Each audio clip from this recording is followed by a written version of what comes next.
But today, what we're looking at is angelology. And that's everything, all 31,103 verses of the Bible, everything that it says about angels. So let me do that with you right now. Look on your screen. The doctrine of the creation of angels. On the left, God created all angels. And when he created all angels, they were good. They were all his servants, they were holy angels, and they served him.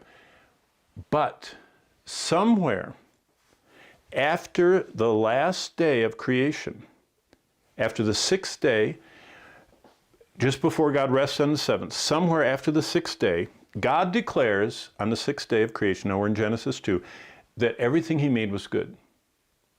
But by the time we get to chapter 3, things are not good.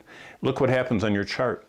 2/3 of the angels serve and obey God, but 1/3 rebel. Some God puts into prison, most are not in prison. So that's basically everything the Bible says about angels. They were all created perfect in creation week. In fact, Job says they sang as God created and laid the foundations, but all of a sudden by chapter 3, the leader, Lucifer, has fallen. Now, when did that happen? Well, 2 chapters of the Bible describe it. Ezekiel 28 and Isaiah 14. So Ezekiel 28 and Isaiah 14, those 2 chapters, as you systematize everything about angels, tell us how Lucifer, the highest created covering cherub angel of God, the most powerful being God ever made, fell to become Satan. He fell into sin. And so that's a graphic. Why is this important? Well, look at verse 3 of chapter 9. It says in Revelation 9:3, and out of the smoke locusts came on the earth, and to them was given power, as scorpions they have power. This is a preview of the relentless terrors of hell. Remember, nobody's in hell right now. Hell is prepared for Satan and his angels. For Satan and his angels, the demons and the angels of doom. But any humans that follow him in his rebellion, as chapter 9 so clearly describes, are going to suffer the endless blackness of darkness, and they're going to suffer the relentless terrors we see in this chapter. As the shaft leading downward is unlocked, an infernal smoke of the pit billows out of the darkness, and it unleashes the pent-up fury of the demons and these angels of doom. And when the pit is opened, locusts emerge out of the smoke of a furnace.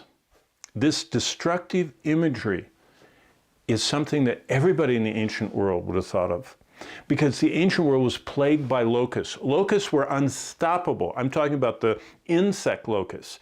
And when they came in clouds, and they came and they ate and destroyed and caused famine to everything in front of them. That's the relentless, unstoppable nature of what we see here. It's drawing on, as you see in the next slide, the fearsome symbol of the locusts. Look at verse 5 of chapter 9. They were not given authority to kill them, that's the humans, but to torment them for 5 months. So these demonic creatures, for 5 months, can chase and track down and relentlessly torture humans. It's horrible. Why? Well, look what God has. God has the 2 witnesses during this period that are witnessing. We already saw in chapter 7, this group, the 144,000, they're back again in chapter 14, and God has the gospel angel. So God does not let anybody die. They all get to have a taste of hell, and they get to hear the gospel. Wouldn't you choose Christ? No.